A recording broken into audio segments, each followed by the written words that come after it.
please continue. I'm setting up my device over here. Continue.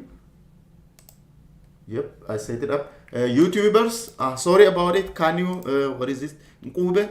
Ube, sorry. Can you hear me now?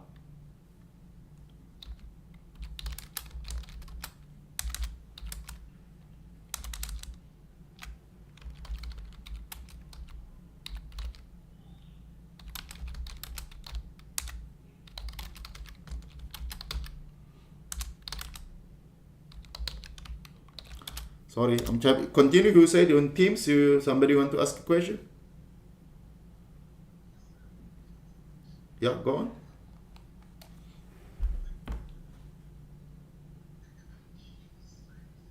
Hmm?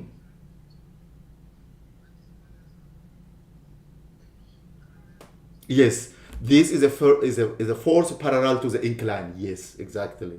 The force perpendicular is mg cos theta. The force parallel for inclined plane is mg sin theta. I'm talking about that one. Yeah, Nkosana, thank you to come back to me. Yes, I'm talking about the YouTubers now. Sorry about it. If you see me, I don't know if the video is visible. I think yeah, the video on YouTube is visible. Guys, sorry about it. I didn't know that the mic was not properly set it up. I lost the power in between. While I set up my system, and then while I'm busy waiting for 12, the power went off. Therefore, I have to restart. That's why I lost you, a couple of you. Sorry about it. Then, guys, on the inclined plane, mg sin theta is down, and then it balances the tension. The tension is equal to the reading of the scale. Therefore, I use my Newton's second law, mg sin theta minus tension is equal to m1a down the incline. If it is not accelerating, therefore that component is 0. This component is 0. I set it to 0. Then t must be mg sin theta. That tension is the reading of the scale. If you put your number together, knowing that sine of 30 is half, angle 30 is half, you simply see that this tension now read 24.5 Newton, not 49 Newton as the case of vertical. If it is inclined, you could see, it's a half of it. It makes sense also. If you measuring upside down and then putting on something, and then at the 30 degree, the measurement, the weight is not going to be the same. Happy? Actually, this particular question is either. Rather, we come here. Question number 2 again, please. If it is the first time for you to see, just read through. It says 3 objects that are connected as shown, which is what I'm putting on the right side. This side I'm talking. They say the coefficient of kinetic friction between the block of mass M2, that's M2, there is what they are talking, is 0.35. There is a kinetic friction. That means there is a frictional force between M2 and the table. Of course, you could see the table is kind of rough. The object mass M1 is 4 kilogram, M2 is 1 kilogram, and then M3 is 2 kilogram. And the pulleys are frictionless and the massless. Let's assume frictionless means here there is energy is not lost there. But as you go on, I think in chapter 6 or 7, during rotational motion, we're going to consider that pulley is with mass and the moment of inertia. Engineers, next year on the second semester also, you will see this thing on the dynamics. On the dynamics, we're not going to consider the frictionless, massless. But here, because we are treating you very, very, very slowly, assume the pulley does nothing. Assume the rope connecting the masses has nothing. It's just massless. With this assumption, the question is asking you, can you draw a free body diagram for each object? Object number 1, M1, object number 2, and then object number 3. What are the free body diagram means? Simply telling you, can you draw the direction of the force? I'm admitting somebody in again. Can you draw the direction of the force on each of the object? Think of one. Let's work step by step. Let's concentrate on M1.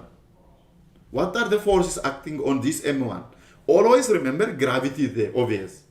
Meaning if there is gravity, there must be down toward the earth. This must be M1G. Because it is locked in such a way, the tension is also going to be on the object, of course, true. The tension is always against the mass, meaning you hanging it up. Therefore, let's call this one tension number one. Because the pulley was told that massless and then frictionless, we don't worry about that one.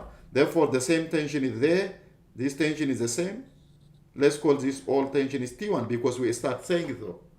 But for M2, the direction of this tension is this way because it's pulling that side. But the magnitude is the same as to T1. Again, on the other side, there is a tension. Let's call this one T2. That means T2 is actually stretched by the two tensions. The tension as such pulled apart, therefore there is no wiggling in between. You know what I mean? It's a stretched. The same thing. The tension is the same everywhere on the rope. If you continue, then this is also the same tension. Let's call this one T2 because they are the pulley is massless and the frictionless. But it's from M3, it's showing up. And then, obvious, gravity is down. M3G. I forgot for M2, I didn't finish. What are the thing is that I'm missing? M2 has got, obvious, remember? This thing goes M2G down because the gravity always pull it up. Or if you don't mind, there is a normal force here. But because M2G is the same as to normal force, this object M2 is not bouncing up and down, it's only sliding. Now we have a way to decide. Which way is the direction of frictional force between M2 and the surface? Let me repeat, I don't know if you pick me up. Which way is the direction of a frictional force on M2? Is it going to be to the right like this, or is it going to be to the left? And then how do we even start to ask ourselves, what is a determining factor to answer this question?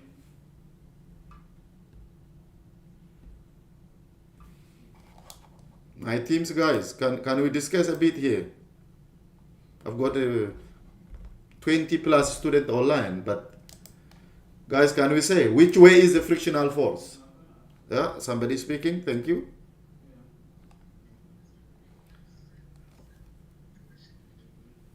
Yes, yes. Remember, let me remove this all. Let me on M2. M1 and M3 is easy. The tension is up, MG is down. It's easy. I'm asking on F2 there are about 1, 2, 3, 4 forces at least. The tension that pulls, let me change my pen again. There is a tension that pulls this way. There is a tension that pulls this way. There is a weight which pushes down Mg, M2G. There is a frictional force because there is a coefficient of friction. The kinetic friction is about this much. I'm asking, my question is, which way is the direction of the frictional force? To the right, this way, you're saying that way. That is a frictional force. Why you say so? And then, and I'm not only asking you, guys, what about the other ones who are listening to our conversation? Which way you gonna go? And then why? Oh, somebody raising hand. Sorry. Depo?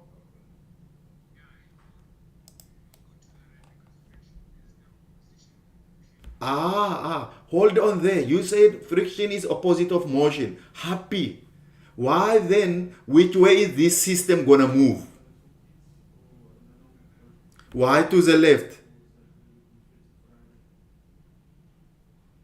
You are right. I'm pushing you. You see, guys, help him. The 4 kilogram is actually M1. That means you agree with all of us, therefore, this object actually moved that way. That is true. Good. Then, remember M2 is heavier, 4 kilogram. Not M2, M1 is heavier, 4 kilogram. Therefore, the system moved to the left side. The acceleration is down here, meaning M1 is going to move down, M2 is going to move to the left that way, and then M3 is going to move up. If we agree that, which is true, then, as the last speaker said, the frictional force is always acting in the opposite direction to the motion, then, and then it's between M2 and the surface, that should be the correct side for the frictional force. This is about A, therefore. What is, or draw the free body diagram of the system. Guys, are you happy here? Good. If I push you now, I actually seated here and I've been putting this thing. Let me zoom a little bit out. Yeah. This is what I've been doing yesterday during the holiday. I put actually like this. Happy now, of course, you agree? M1, tension T1 is up, M1G is down. That's because this is massless and frictionless.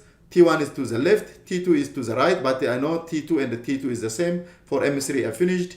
For M2, everything is as indicated. I'm happy that the direction of the acceleration is that way. By the way, if you make a mistake and then the object moves that way, you end up getting an acceleration of negative. But it doesn't mean that you are wrong. You simply take a wrong assumption. Take it, do it yourself. If you assume the object will accelerate in the opposite direction to our choice, you end up getting the acceleration negative, but the same magnitude. In that case, if you get negative acceleration, think that, oh, the assumption you made was wrong. Otherwise, this is the case. Now, once you draw a free body diagram for part A, this is part A, I hope you guys see. Then what you should be doing is, now do Newton's second law. What Newton's second law say? For M1, M1G minus T1 is equal to M1A. Remember, because the tension, or the string rather, not the tension, the string is stretched. Every object will move with the same acceleration. You agree with me with that assumption? If A1 is running fast, A2 would be locked to it because of the tension is stretched, the string is stretched.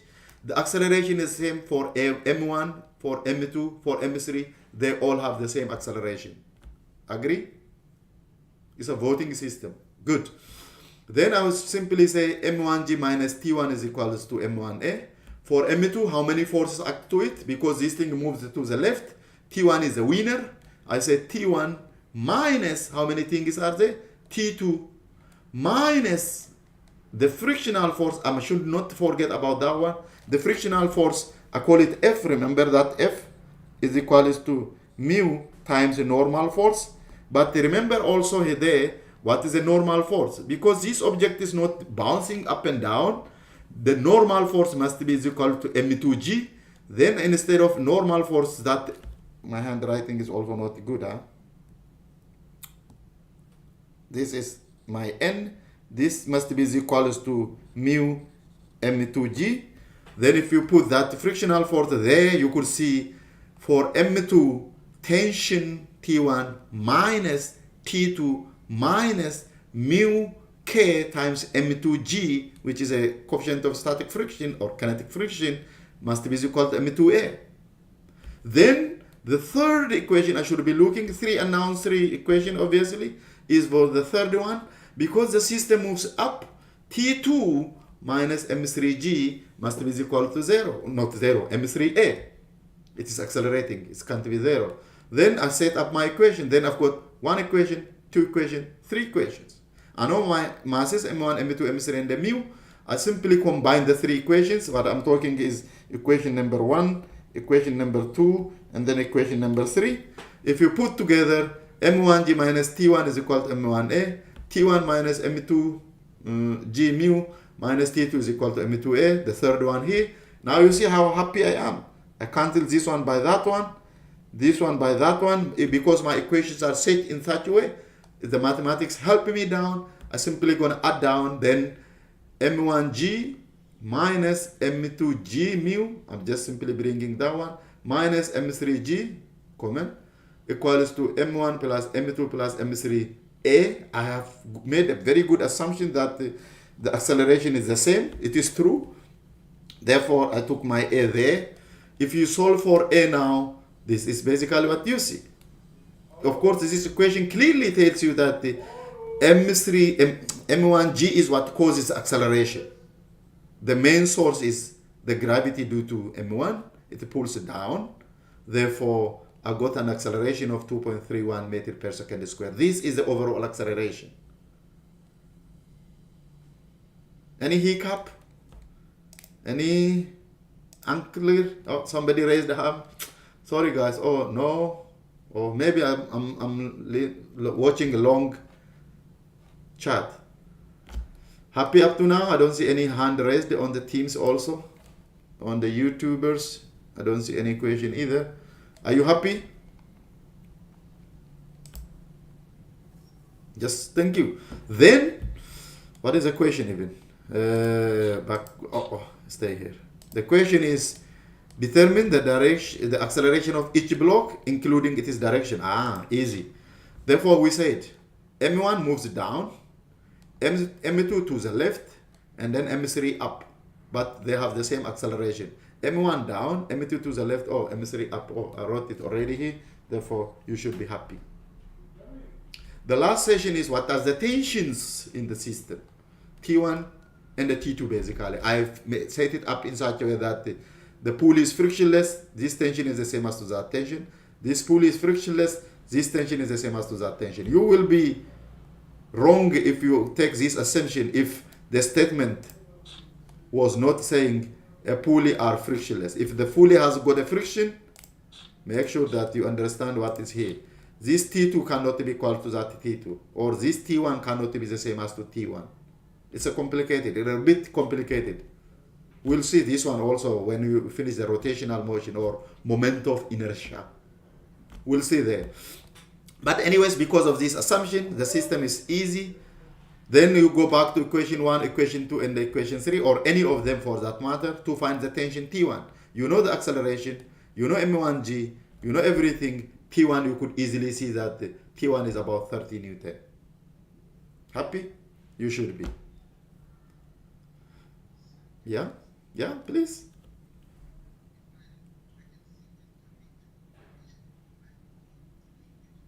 Into 1. If you have only 2 of them, you can't cancel the other one. You see, okay, let's say you use equation number 1 and the 2. Yeah? Yes, then you cancel T1, but T2 is in the equation still. You see, A is also unknown, T2 is also unknown. You stack 2 unknowns in one equation. Yeah, good. You're welcome. Okay, let's pull up. Therefore, for T2, by the way, either you use this equation number 2, or equation number 3. I found out that equation number 3 is the easiest because I don't need anything. T2 is actually M3G minus M3A.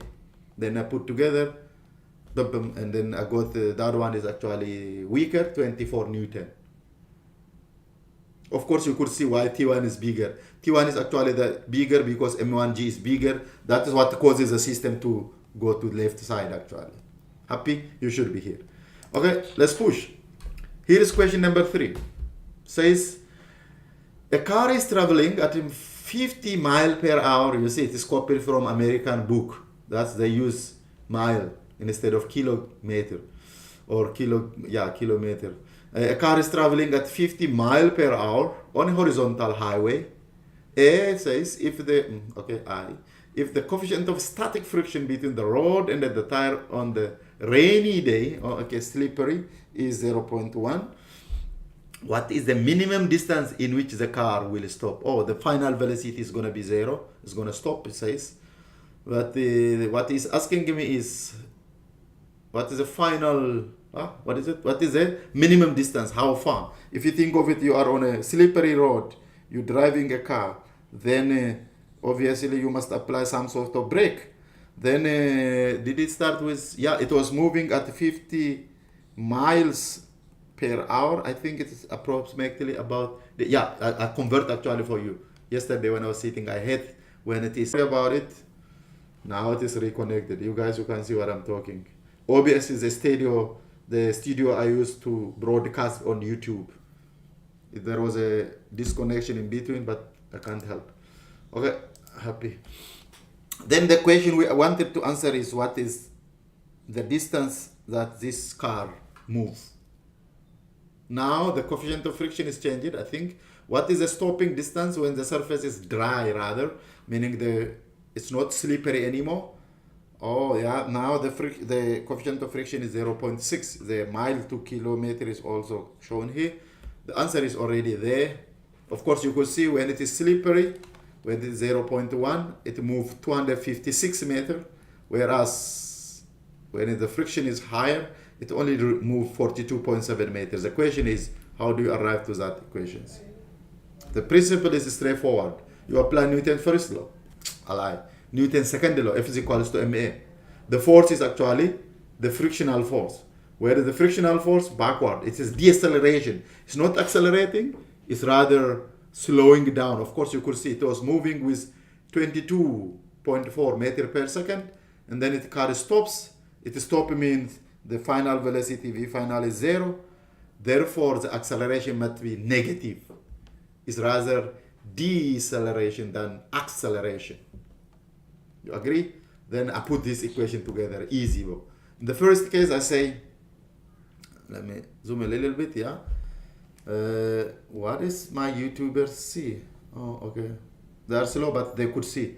Guys on the YouTube, sorry for the dipping of the power or the transmission. It was because of internet. Sorry about it. Come back. In the case A, meaning when the static friction is 0.1, knowing that maybe I'm feeding you very bad information. For example, why you take this equation? I know final velocity is 0, initial velocity is given. I know kind of what sort of acceleration it's going.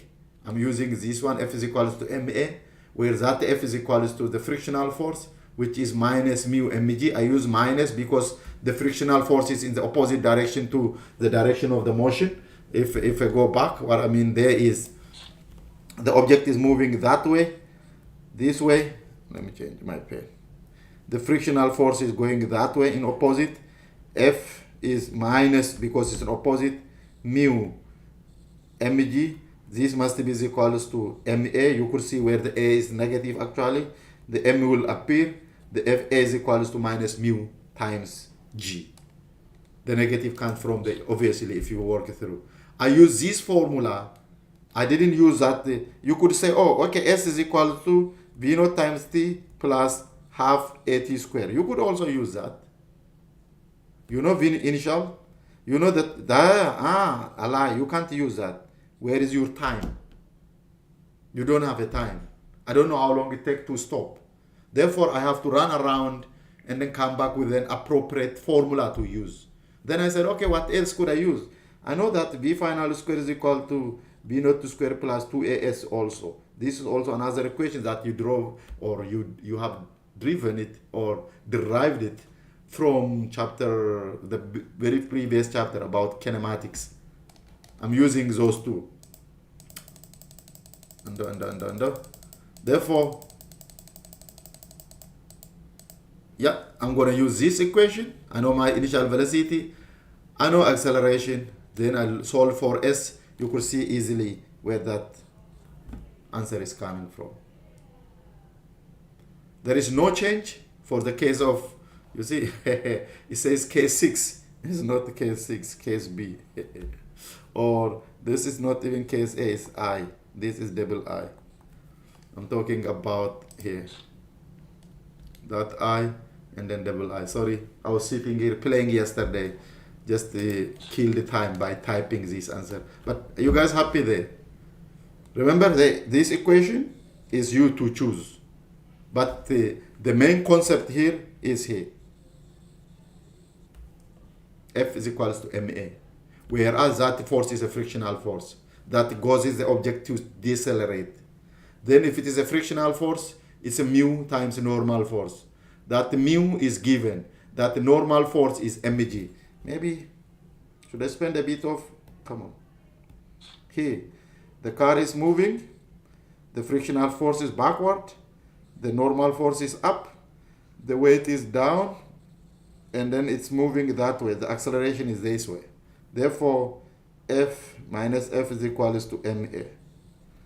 where minus F actually is equals to mu times normal force, where that mu is given mg, because the object is not bouncing up and down.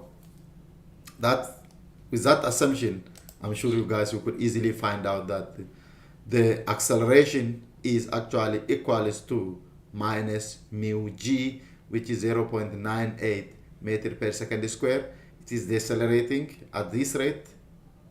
You see, negative is missing. This is supposed to be negative there. And then when the friction is higher, of course, you could see now it is decelerating at negative 5.88 meter per second square. You could see friction, more force, less friction, less force, obvious. Therefore, if it is less force, long distance, more force, short distance, it makes sense. Happy? Should I hold on?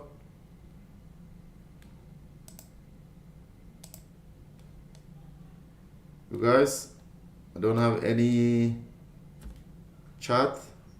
Happy? Thank you. Okay, let's go forward. What about here?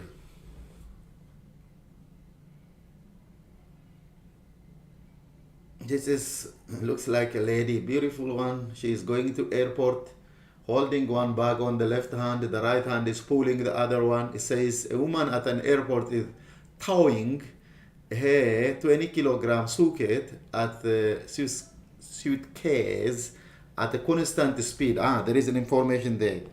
At a constant speed, she is not accelerating. A must be equal to 0. Careful, guys, when you read also.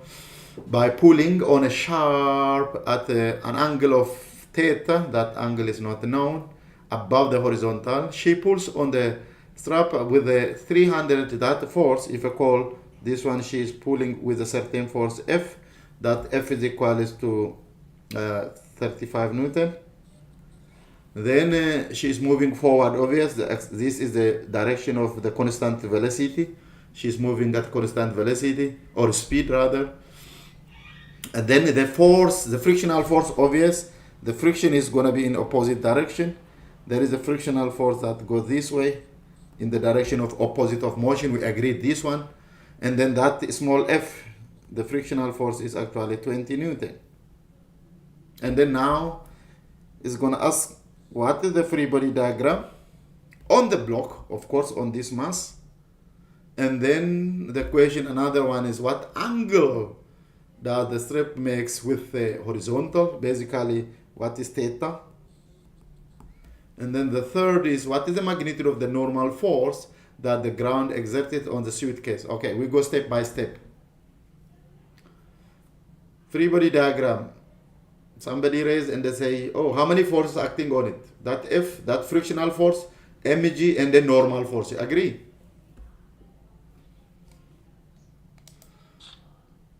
Do you disagree with me anywhere here, which I'm plotting?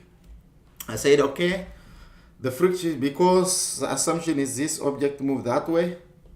That's the direction of constant speed, which is zero acceleration. Then the frictional force is always opposing that motion. Therefore, it is to the left. 1. 2. Always gravity pull it down, mg is down. Normal force up. Then now, vector decomposing into its corresponding magnitude, or direction rather. Then we know that F cos theta is parallel, F sin theta is perpendicular. That F is the force that the lady is applying on. Happy?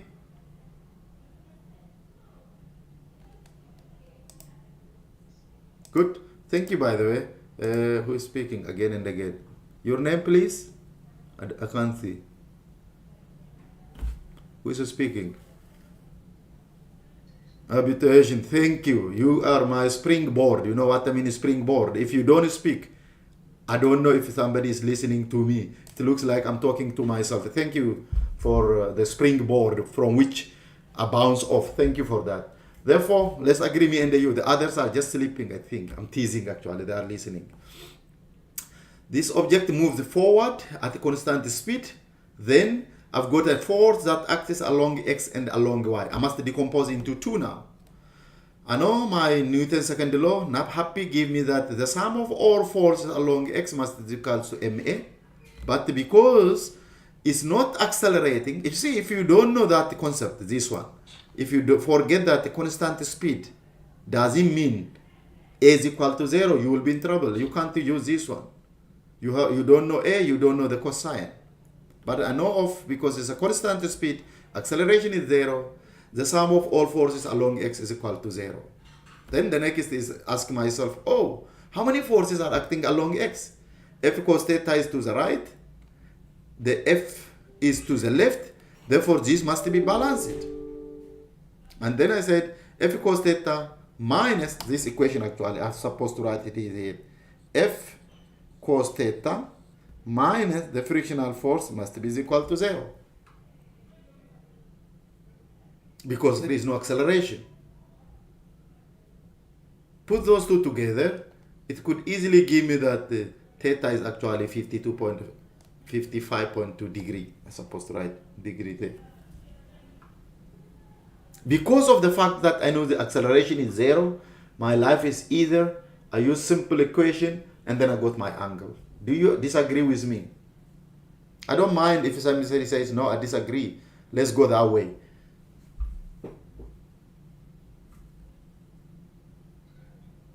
Thank you.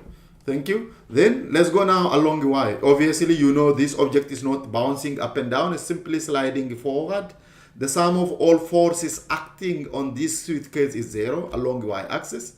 Meaning now, how many forces are there? Oh, it's here actually. I'm supposed to write this equation also. Let me zoom in. I'm supposed to say, how many forces are up? There is a normal force. I'm supposed to say n plus, who else is going up? F sine theta. F sine theta. Who else is going up? Nothing. What is going down? mg minus mg must be equal to 0. That gives me the fact that, oh, okay, then if I equate to 0, there is no acceleration along y, there is no acceleration along x. The x, we have used it one. The y is here. Then f sine theta plus n is equal to mg. I could simply see that n must be mg minus f sine theta. We have already calculated theta from there. Plug it in. You could see now the normal force is 167.3 Newton.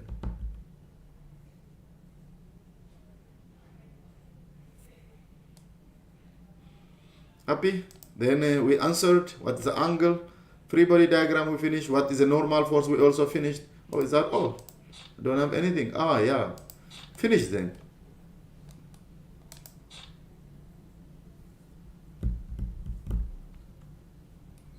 Okay, let's see the last one.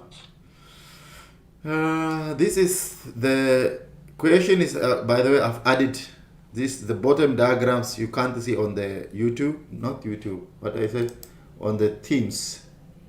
Oh, I'm talking nonsense. You can't see, these ones are not on the Moodle side. I have added this diagram, but it makes nice, better. Look, it says a 40 kilogram child swing in a swing supported by two metal chains.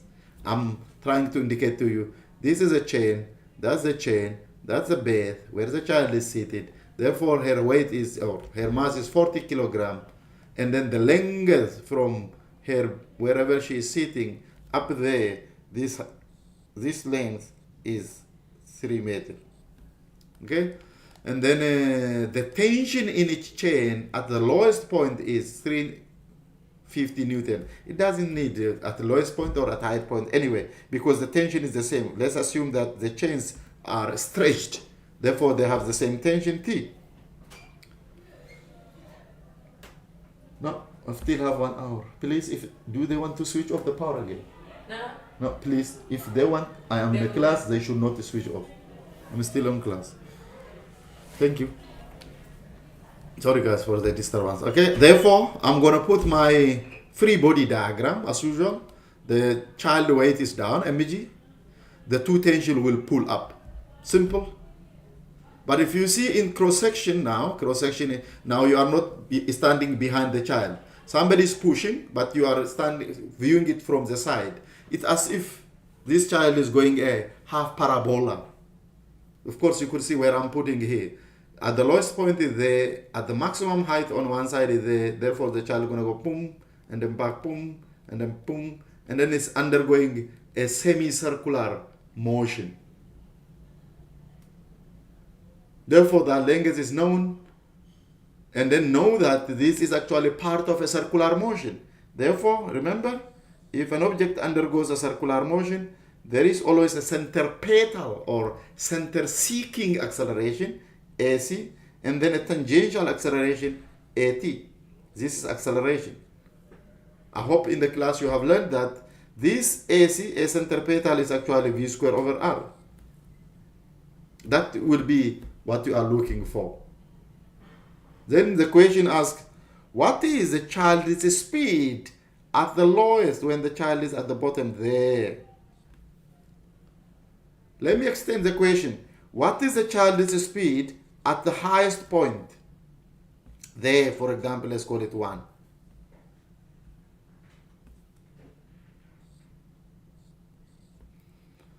What is the child's speed at the highest point? Habitation? You help me?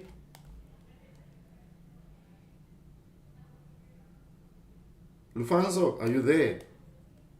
I'm just reading a name in front of me. Sepo?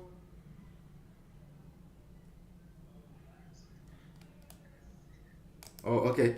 I was asking if you lost in between. This is a child who is undergoing a swing. Of course, we all played this thing. Then she go highest, lowest point, another highest point, come back again, lowest, another highest point. The question is actually, at the lowest, we were looking for a velocity at the bottom, or not the velocity, speed, of course, in the certain direction. And my question to you was, what is the velocity or the speed of the child at the highest point?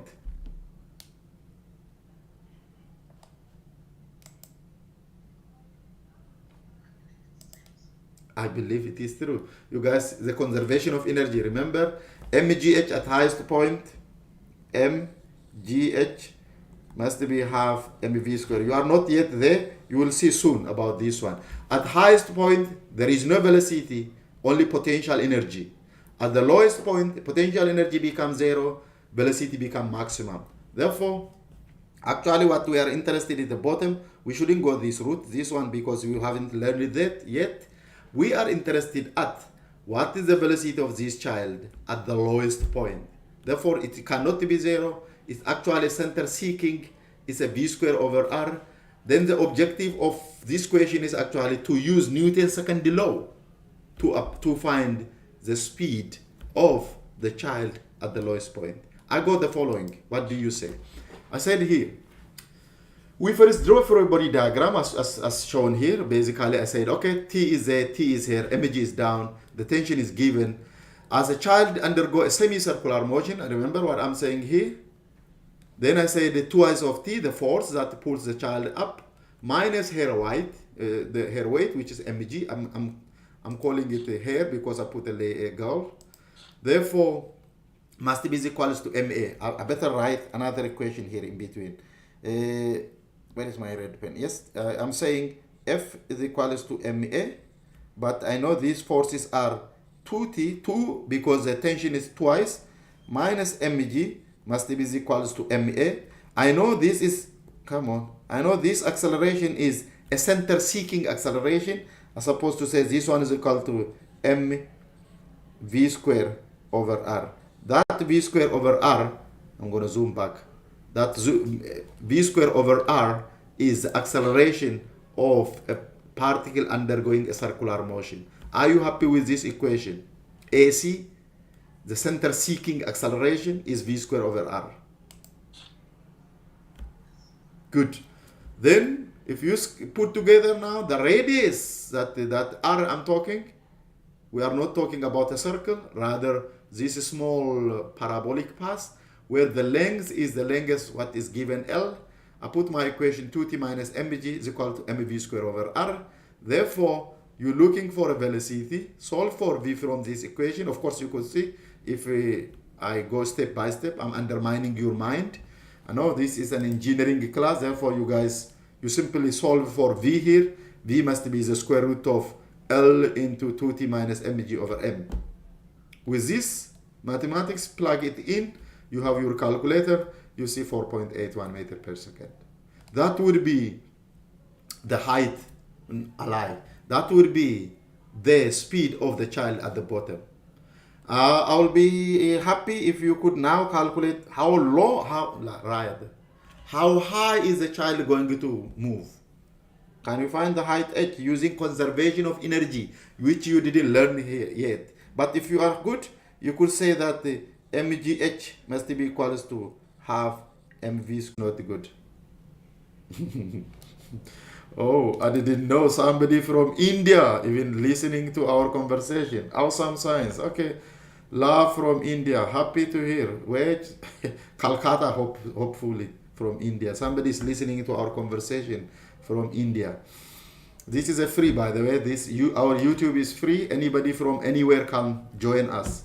Happy to hear somebody is listening our conversation from India. Good. Let's go back. Therefore, what I'm asking here is additional, actually, H. You have not yet learned about conservation of energy, but you will read soon. This is how to go if you want to find what is the length that this child will rise from the bottom of the swing, for that matter. And then the last question is, I'm sorry that our YouTube is again disconnected. Our friend from India is not listening us anymore. Good, go back. The last about this one, it says the force exerted by the seat on the child at the lowest point, ignoring the mass of the seat, okay, is basically floated here. The normal force from the seat on the child accelerates the child in the same way that the total tension in the chain accelerated the chain-seated system. Therefore, basically, the normal force acting on child is the same as to the two tensions. Therefore, N is equal to 2t. I supposed to copy actually from Professor Tim this one. I supposed to use capital N. N is equal to 2t, which is 700 Newton. Happy here? Do I have any? Yeah. And basically for our PHYV, we have almost done with what I've planned with. Question number 1 to question number 5. Is this the fifth equation? Yeah, this is question number 5. 4 is here. This is 5. We are done with the PHYV. I would love to listen to you guys. If you have any question, even from the previous tutorials, you have got a window to ask now. Do you have any question to ask or any comment about what we're doing?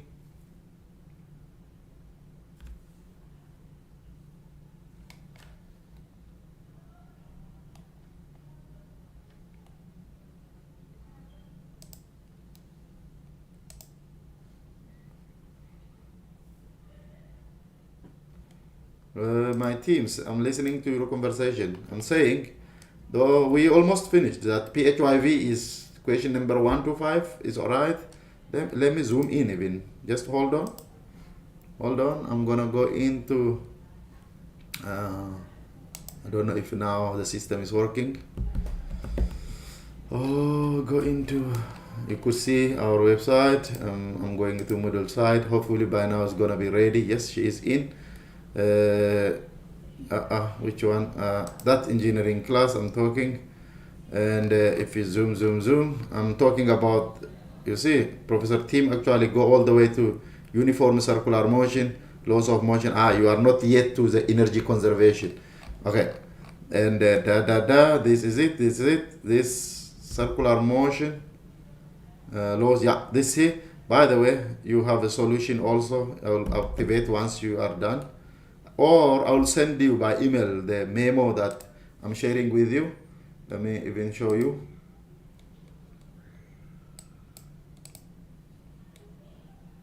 Just hold on. For physics.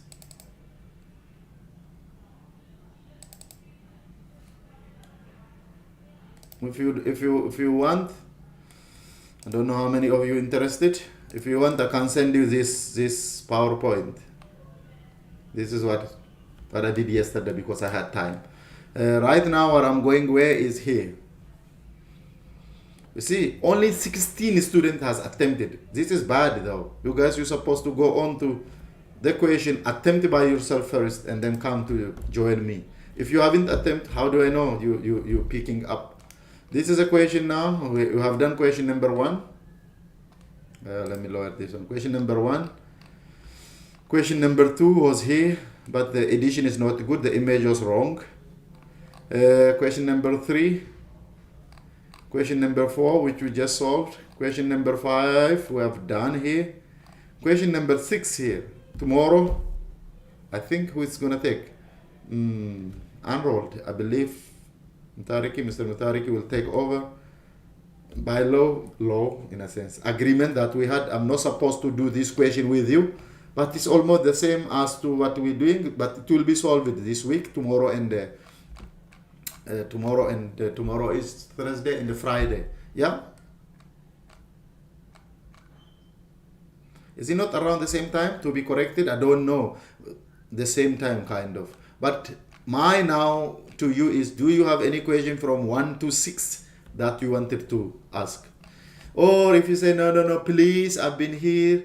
Can I know about question number 7, 8, 9, 10? I'm happy to discuss with you. But it will be solved tomorrow and Friday though. Any question from here? What we have discussed now?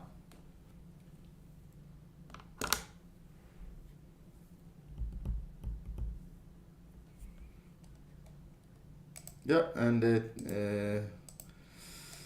PHYV, are you guys gonna continue with me? If what I mean now is, if you see here, I've got so many modules. If I go here now to FVV, and I don't think she has so many of these things today. She, Dr. Lindsay. Let me go in. Oh, it takes too long. See, that's why my YouTube is cut off. The internet is so slow. You could see how it is turning. Come on, man. I hate it. Yeah.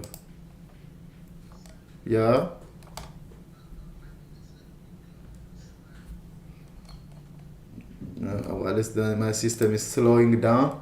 Hold on, because you are such my board. Where is my email? You're gonna tell me your email. New guys. Oh, okay, maybe should I send it to all?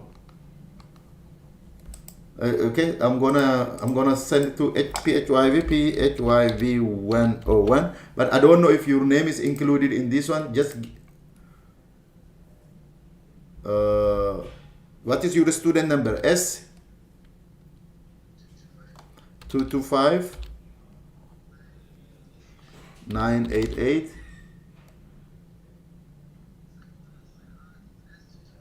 Yeah. Yeah. 661. Okay, 661. Therefore, S 225 988.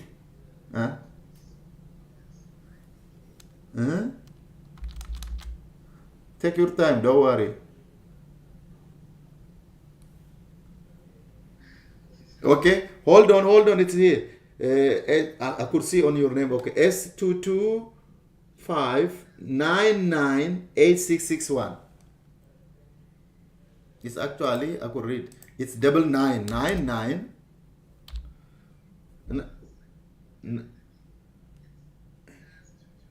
Yes. 998661. Yeah, I could see on your stuff here. 99888 and no 18661, and then habitation. I could see you. Okay, because of you, I'm gonna send it to everybody. I'm gonna attach it. Just hold on. Why the hell this thing is not?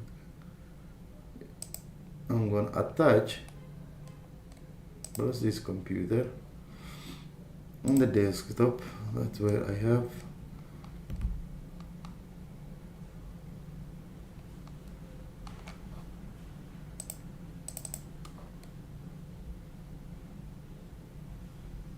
Here is about physics, PHYV, that one. Okay. I'm not gonna write you a love letter. I just said thank you, send, send. It doesn't have any title. Hopefully you could pick. I'm in the class. Don't worry, it's gonna come to you, but I sent already. Yeah, come on.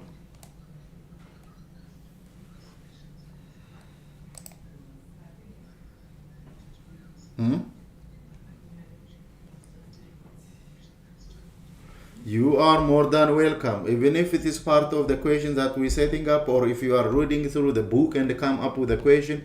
It doesn't mean that I'm gonna give you, I know everything, but we are not only me, we are four as a Yebot Physics, and then Professor Tim is there, Dr. Lindsay is on the other side. We should be happy to assist you. If you have any question, not only you, I'm talking to everybody who is listening to our conversation, you are more than welcome. You see, some will come to class also. For example, on Friday morning, I will be joining a Professor Tim to come to class to solve a question with you guys. And then on Wednesday, James and Anrod will be coming. On Friday, it's myself and Lucian. But if you come to class, or if you want to ask online, or if you want to ask by email, you're welcome to send a question or to communicate with us. Yeah, remember, I'm repeating myself.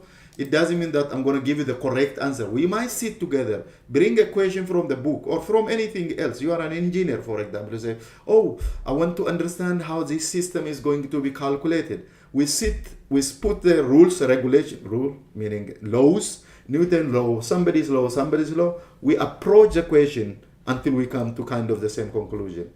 Okay? Otherwise, you are more than welcome to come. Yeah, and I don't know if this thing still our Moodle site is in trouble today. I could not switch between two Moodle sites. Okay, PHYV almost done with you today, and if my system is very, very, very poor, just hold on. You could see what I'm doing now. You can see my screen, and FVV. And the work, this is I think what Dr. Lindsay said. I could not go into the, somebody is just coming in. Sorry about somebody who joining us now. We are almost about to finish, but you could ask me a question. Hold on anyway. This is FVV 101 or F101 for that matter. This is for those of you whose lecturer is Dr. Lindsay, you understand? And she said she will be happy if we discuss about the physics workbook part B about mechanics section 8. I've worked through this workbook, by the way. You guys from the engineering side also, if you get this booklet, work through. It's the same course, the same content. Like your PHYV, here FVV is, even though the code is different, we're dealing close to the same thing. Okay? You guys, if you got it, you could also go it. I worked through this one last week, projectile motion. Now she wanted me to discuss about section 8, 8.1 to 8.3. I don't know, there is no question here. Laws of motion, basically Newton's law. You see here, she also teach exactly the case. Assume this object is accelerating up, that's what I mean here. The A is up, meaning the force is big. F cos theta is pushing this thing that way. F sine theta will pulling up because the object is not going up and down. F sine theta plus the normal force must be equal to mg. If it's accelerating that way, F cos theta minus frictional force, if there is any friction, minus the tension must be equal to ma. If this thing is motion, what is that? Frictionless and motionless, therefore this tension is the same as to that tension. You simply have here F cos theta minus tension minus frictional force minus m1g must be equal to m1a. You see, you could work through that one. Maybe this is what she wanted. I don't know if there is any question. Newton's laws of motion. Define inertia. Inertia is mass times velocity, isn't it? Moment of inertia. Inertia is mass, basically. True or false? Ah, this is maybe what she is happy with. Let's see, true or false. I didn't even read through these questions. She said a stationary object must have no force acting on it. True, false. What you guys say? It's a good tricky one even. A stationary object, guys, can you, those teams, can you see what I'm sharing? Obvious, yes. I'm talking here. I can't write on it because it's not open on my tablet. Why? Ah, you see, you are good. Let me answer for you. You are right, it's false. Because a stationary object means the force acting on this object is in different direction, it may be, but the magnitude of the force or resultant, let me rather say, the resultant of the force acting on this thing is zero. It doesn't mean there is no force. Rather, the direction of force cancel out. Therefore, the object is stationary. That is Newton's first law. It says, if the resultant of a force acting on object is zero, then the object is at rest, or if it is in motion, it continues in motion. We are not talking individual force, we are talking actually force in terms of component wise, resultant wise. Therefore, a stationary object not moving means the force acting on it is, the resultant force acting on it is zero, not the force, the resultant force. Therefore, the answer is false. Go one step down. Number 3 says, for an object to move at constant velocity, constant velocity means zero acceleration, it must have a net force acting on it. If no net force was applied to the object, it would come to rest because of its inertia. What is it? For an object to move at constant velocity, it must have a net force acting on it. True or false? Let's stop there.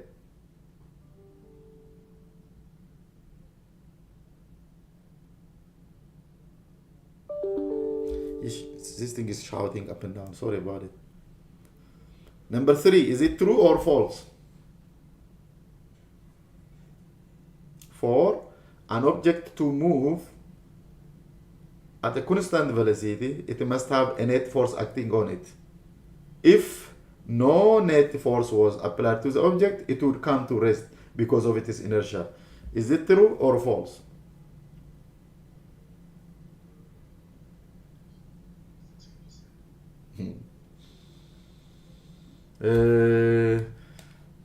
Let's confuse the other. I say false. Why? Guys, let's agree and disagree. Let's vote. I'm saying true. I lie. Opposite of you. You say true. Why you say true? Look, let's go to the rule. An object to move at constant velocity is not accelerating. Let's take it up even into space. Think of it as a spacecraft. We shoot a spacecraft up into space. Let's go far from Earth. It's out of the Earth's gravitational tag. You know what I mean? Tag. The Earth is no more pulling it. And then release it there. It's going to continue moving in a straight line or at constant velocity. It doesn't change direction. It doesn't change the speed. It continues moving in. Therefore, there must have a net force acting on it, says.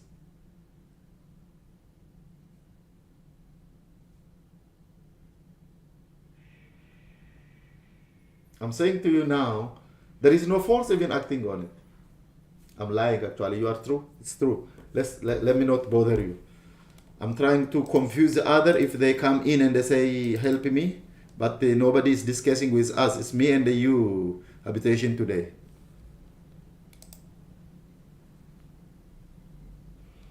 You see, if no net force was applied to the object, it would come to rest because of its inertia. By the way, inertia is mass. You could see here.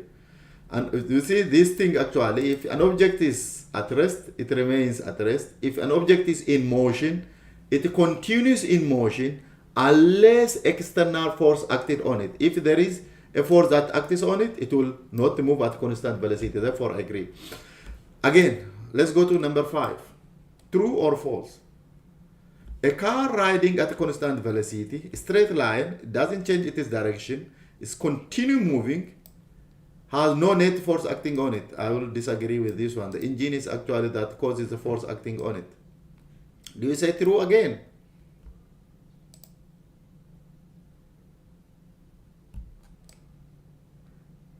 Temptation.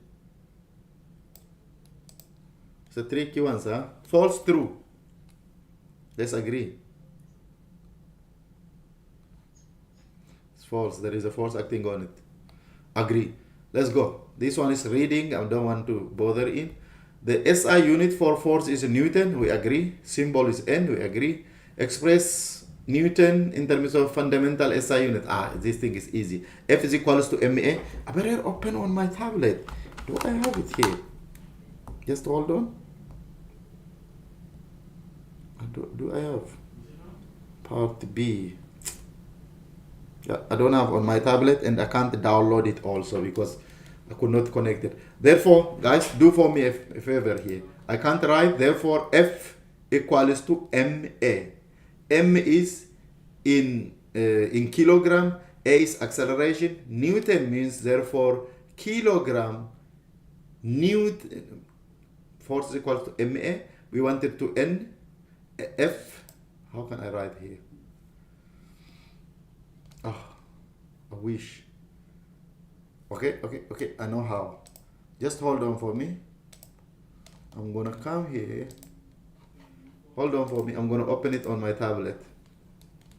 I believe I have it here. FVV, copy, good, I have it. Come on, copy. I'm gonna go to my tablet and then put it here, there. And in my document, I can use my tablet now. I'm gonna paste it here. Is it there already? Let me say replace. Where is she? She is there. Now go to my tablet. Got her now. She is here. Hello. Okay, where is that one? Here. I got her here. Great. Now I can write on it. Section 8, that's what I wanted. No. Here. Where was she? Newton's law of motion. Come. Yeah.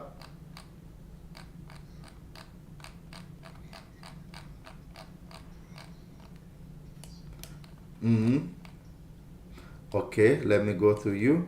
I'm also gonna be with you soon. Yeah, here. You said? Remember what I was going, you saying 1 Newton is equals to, tell me, kg?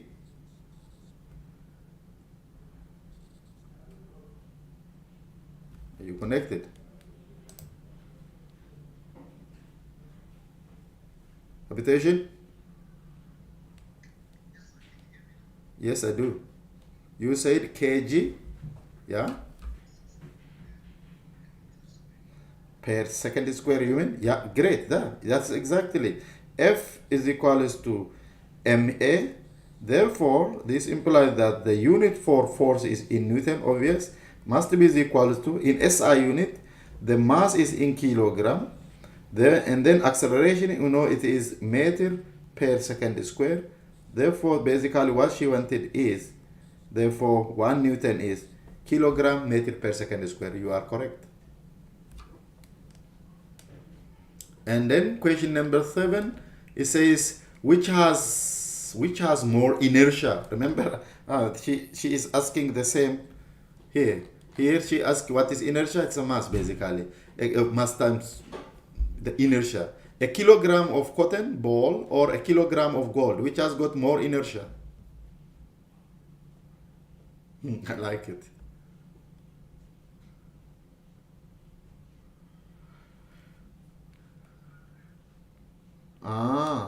I'm so happy to hear what you're saying. Please, somebody come in. Temptation, Habitation saying, I'm tempted to say your name is Temptation, you see. Habitation said, oh, it's a kilogram of gold has got more inertia than a kilogram of cotton. Why you say so, though?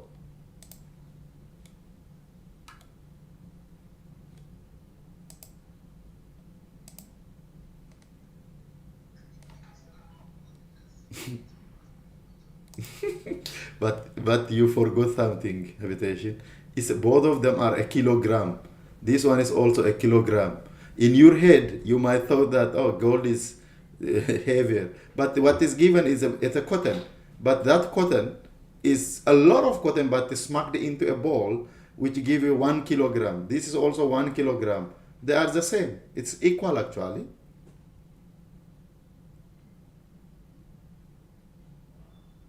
Don't you think? Yeah. Yes, it's just a kilo. If it says density, gold is a bigger because density is mass over volume. But the mass is the same here. It's a cotton. I don't care whether it's a cotton or a gold, but I was given that the inertia is to do with mass. The mass of the cotton is 1 kilogram. The mass of a gold is 1 kilogram. Therefore, they have the same inertia. If this would have been density, which is density is equals to mass over volume, even though they have the same mass, to get a cotton, 1 kilogram cotton, you must have a lot of cottons. To have a 1 kilogram of gold, it might be as big as your palm. You know what I mean? As this hand. You can't see what I'm talking. Those YouTubers can see. The size, the mass is the same. The volume is different. Therefore, if the question is density, gold, you were correct. Because we're thinking of a mass which is inertia, these two objects have the same mass, therefore the same inertia.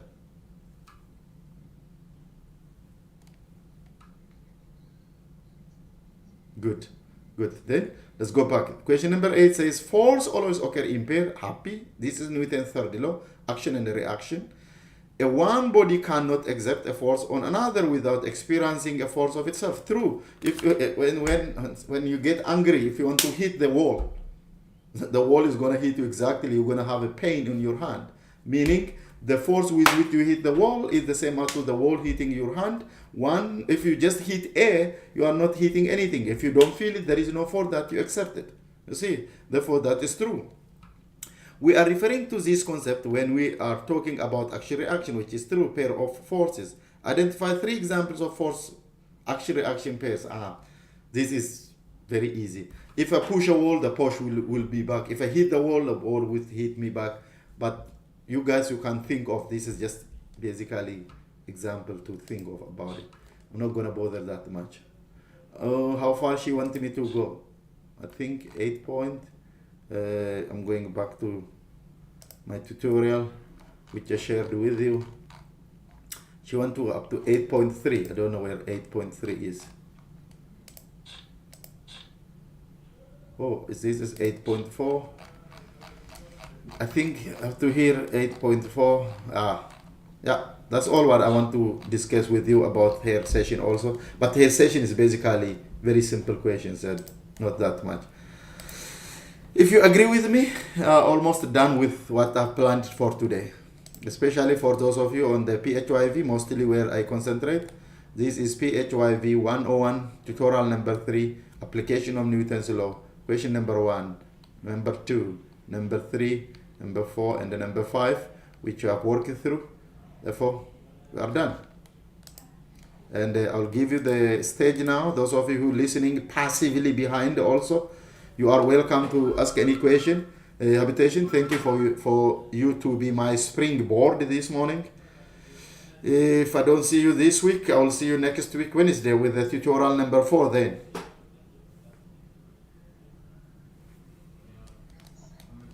You too. Thank you. I'm gonna stop the recording if somebody wanted to hear. Stopped.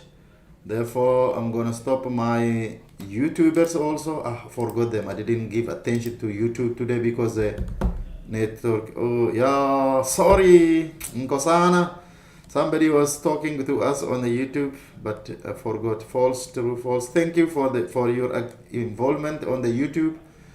Sorry, I didn't give attention to YouTube. It was up and down. Sometimes I got connection. Sometimes the connection disappeared. I didn't give you time to come back and check your chat. Sorry about that. Otherwise, happy guys. For if you are a PHYV 101, no problem. Thank you. You are still listening to our conversation. I have actually sent you the memo that I'm using to present this morning. You will have it there. Thank you again for you, and for those of you on Teams and those of you on YouTube, thank you for the day. Somebody from India now, I don't know if she is still there or he is still there. I don't know if it's a man or a woman. It says awesome science. And thank you for joining us this morning, and I will see you next week. Thank you. Bye.